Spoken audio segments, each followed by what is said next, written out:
this is Mike. Thank you so much for choosing this video. Today I'm in Little River, South Carolina, visiting North Strand Nissan, and I'm checking out a 2020 Nissan Versa in the SV trim level. This Versa is sitting on 205/55 Continental tires wrapped around 16-inch alloy wheels with a gloss gray finish. It also has ventilated disc brakes here in the front and drum brakes in the back. The name of this color is Scarlet Ember. And the sun's behind the clouds right now, but maybe it'll come out later so you can get an idea of what the color looks like. So here in the front, you have quite a bit of gloss black there in the center portion. So this right in here is a matte black. This portion is a gloss black, and at the bottom, including around here, is a matte black. Now the headlights are powered by halogen standard bulbs for your low and your high beams and your turn signals. Looking at the profile, you can see the handles are body colored. The side mirror is also body colored. The pillar here in the center of the glass is flat black, and it has a little black portion that connects the front glass to the rear glass there. Nissan calls that a free floating roof. It also has these body colored wheel well extensions basically back here and here, kind of giving it a little bit kind of like a mud flap in a way, but it's part of the vehicle now. So this is what the key looks like, and it's basically half of a proximity key and half of a remote type key.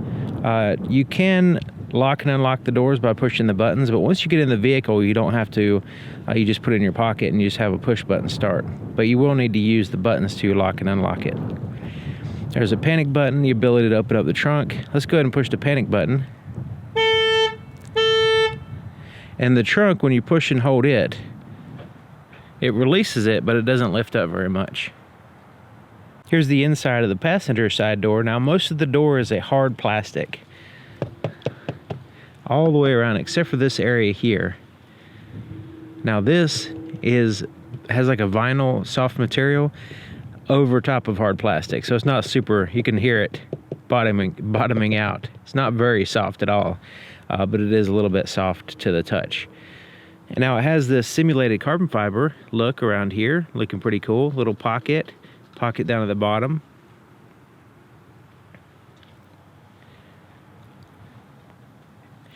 Manually adjusted cloth seats.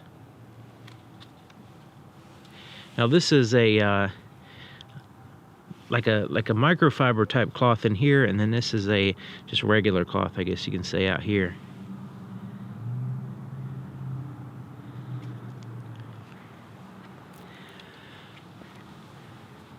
So here's your leg room, and a little bit of tapering right in here, but overall pretty good. It does come out straight and then slant up, kind of not that far out from the seat, so it's kind of like a footrest there. There's a glove compartment, smooth plastic on the inside. This is all hard touch here, soft, and then hard again.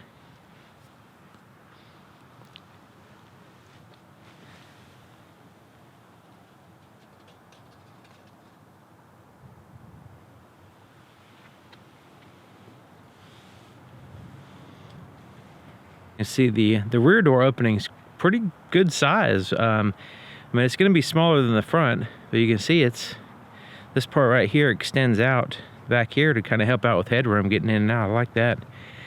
Okay, so the inside of the back door, same deal, hard plastic except for this part right here, and it's not very soft at all.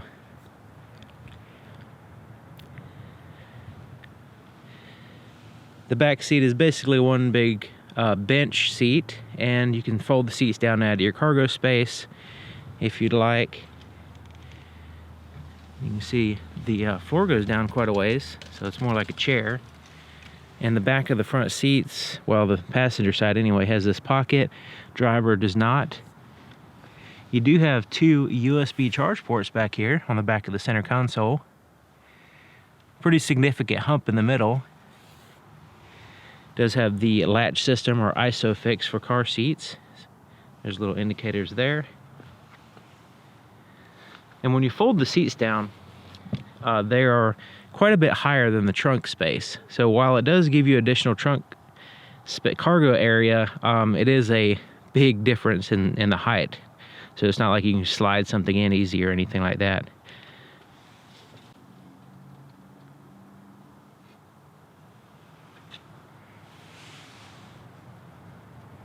Taking a look at the back of the vehicle, it has a pretty cool shark fin antenna here in the center, body colored. The third brake light is at the base of the glass, powered by LEDs. Has parking sensors across the back. Here is your parking sensor, and check it out, it has a little bit of that simulated carbon fiber across the bottom, and kind of simulated diffusers there. The backup camera is quite a bit offset here, and it has tag lights but no latch to open up the trunk. You will have to use a key for that, or use a latch next to the driver's seat. All the tail lights are powered by standard bulbs back here, and the exhaust is pretty well hidden. Okay, so opening up the trunk, like I showed you before, just press and hold it and it pops up to this point. You will have to lift it up. It doesn't take much effort at all to lift it up. You can see there's no latch under here, just your tag lights and your backup camera. There's the carpeted portion on some of the trunk anyway.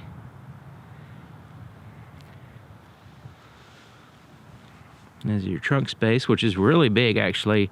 I mean, it's bigger than what I thought it was going to be looking at the vehicle. And I'll put all the specs and dimension and description. Under here is more cargo space and your spare tire and tools. Now you can fold the seats down, 60-40 split, and add to your cargo space. Now one thing you want to keep in mind here is that it has exposed metal and wires and stuff up here. So as you're putting stuff in there, you want to make sure it doesn't interfere with like damaging your luggage or anything, but something to keep an eye on. And some vehicles have that carpeted, some of them don't. It has a locking fuel door, and it's here on the driver's side. And it has a traditional cap, tether, and a place to hang the cap while you're pumping gas. As long as the key's inside the vehicle, it can be in your pocket, in a bag, sitting in a cup holder. As long as it's inside the vehicle, put your foot on the brake, hold it, and push this button right there.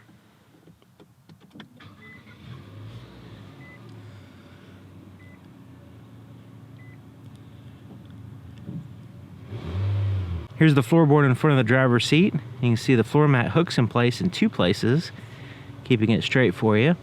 There's your accelerator, brake pedal, and a footrest here on the far left. Let's take a look under the hood.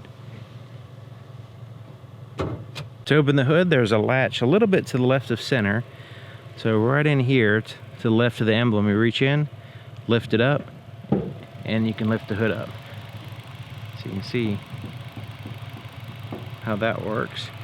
Now, it's not very heavy hood. It does require a prop to hold it up.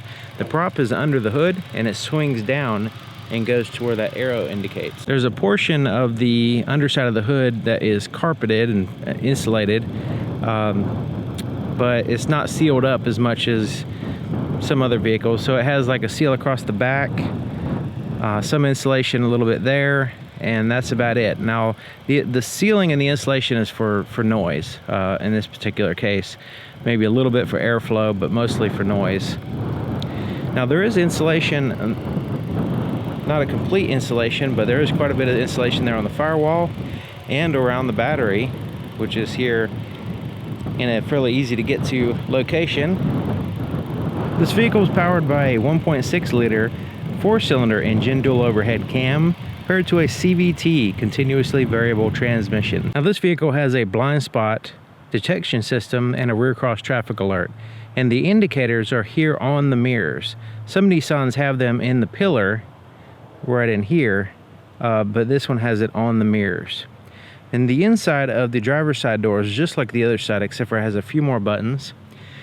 There's your power window controls. Now, the only one that's automatic is the driver, so that's a 1 touch down and 1 touch up. There's your door lock controls. Side mirrors are adjusted here. You just pick a side and adjust it with that little pad.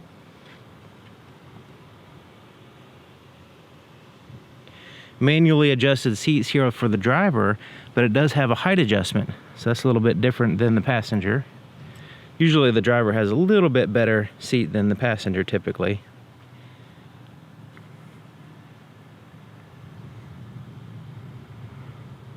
To the left of the steering column, there's this little storage compartment, which is pretty neat.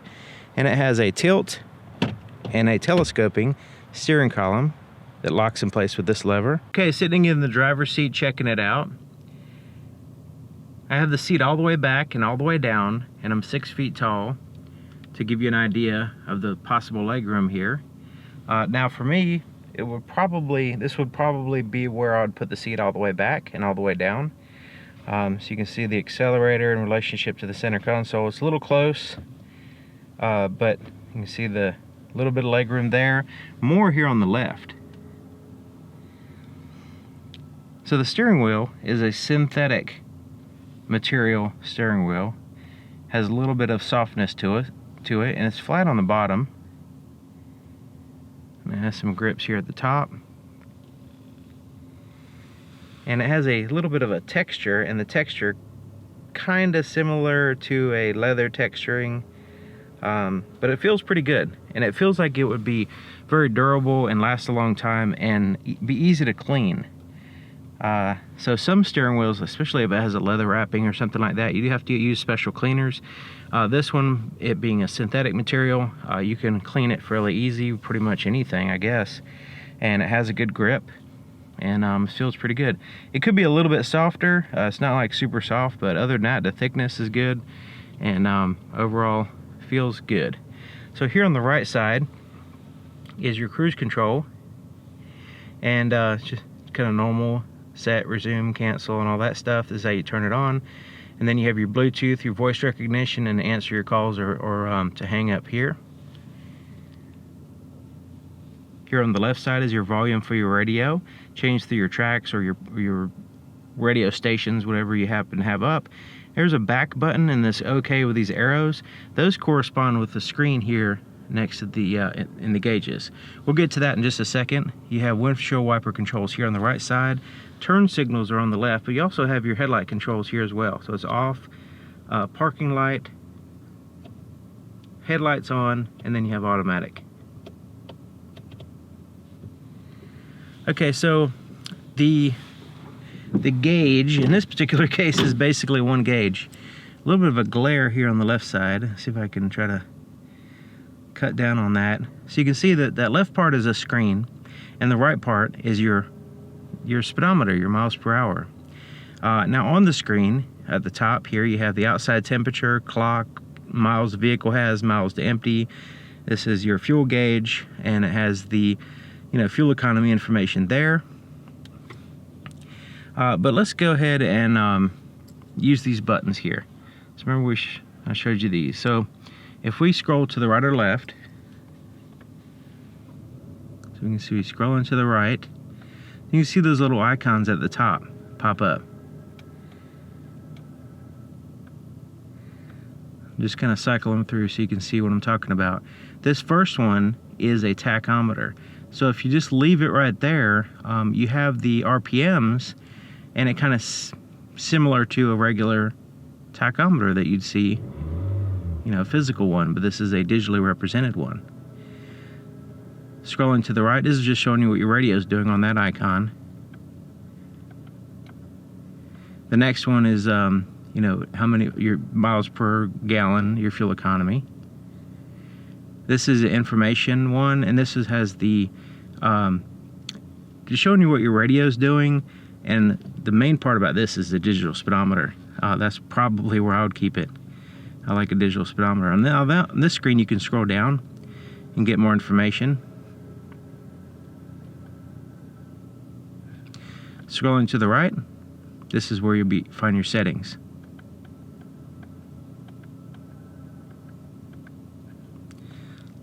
Alright, scrolling to the right again, it takes you back to the beginning of this whole deal. I I prefer that. Doesn't really matter about the RPMs to me. I'd rather have a digital speedometer and the RPMs, but in this case, that's the way it is.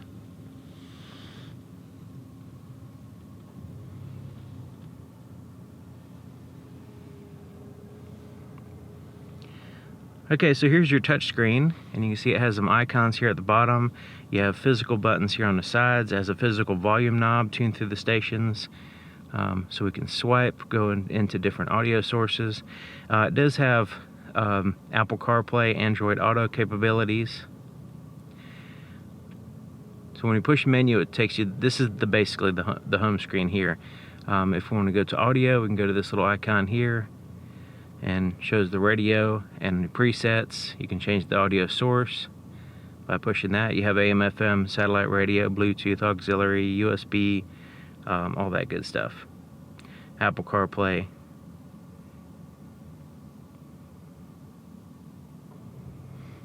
Now this is customize your camera, and of course you have a back button. It's also on the screen as well. So that's kind of a quick rundown of what the screen is about. It's fairly easy to use, and it's not an endless, going into infinitely divisible menu systems. It's fairly basic and simple, and stuff that you use regularly. Climate control is down here. So you have your temperature, your fan speed, where you want the air to blow, recirculate the air, all that good stuff. Very simple, nothing too complex here.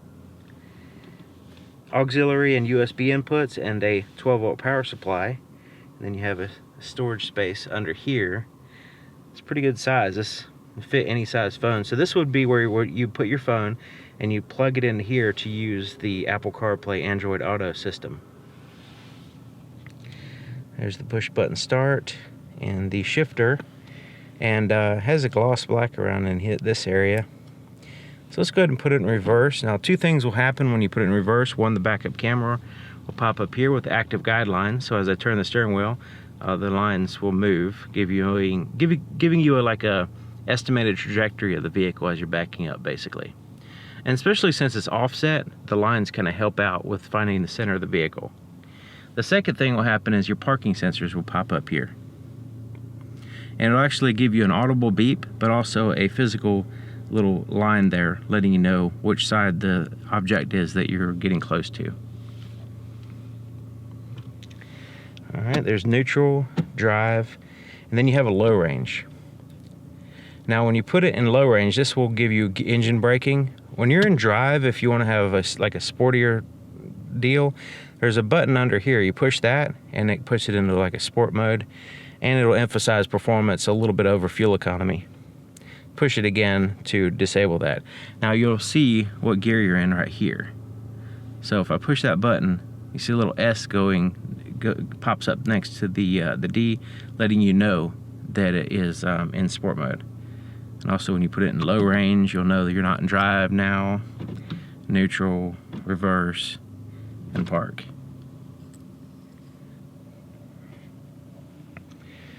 Alright, so there's your handbrake, parking brake. Now, since it's a physical handbrake, it's also kind of like an emergency brake. So in the past, vehicles had parking brakes, but they're also kind of served as an emergency brake. So what you could, or that's what we called them. That was emergency brakes.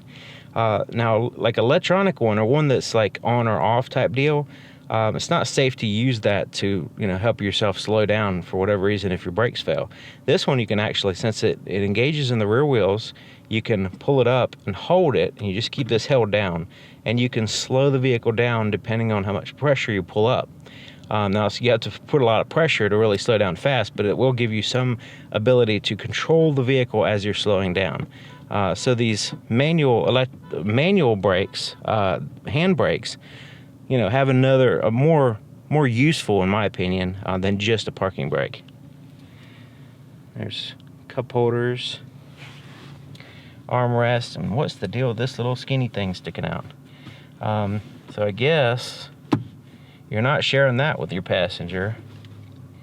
They just cut that side out, and they said you can't put your arm there. That's only for the driver. But this is solid there. This lifts up, and it's kind of rubbery soft, not super duper soft, but it's soft enough. And then push this button and it lifts up on the end of this beak, I guess.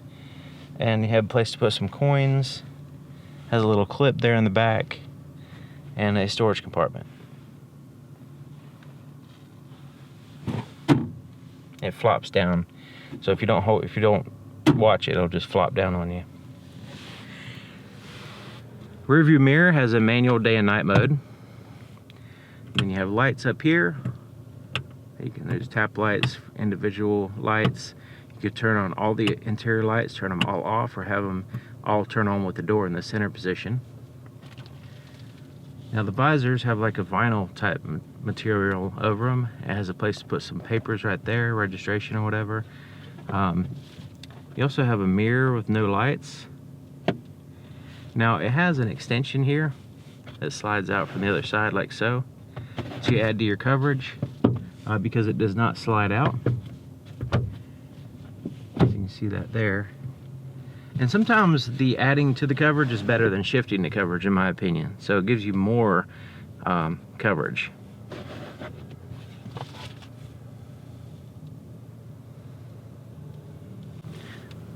Let's look at the visibility in the back.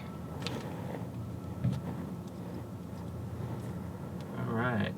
So yeah, I mean, it has a pretty good amount of glass back there, and as far as, you know, not excessive blind spots or anything, looks pretty good back there, especially considering the technology that you have to help you out, which you don't want to rely on 100% for sure. Okay, so thank you for watching, and thank you to North Strand Nissan here in Little River, South Carolina, and I'll see you guys next time.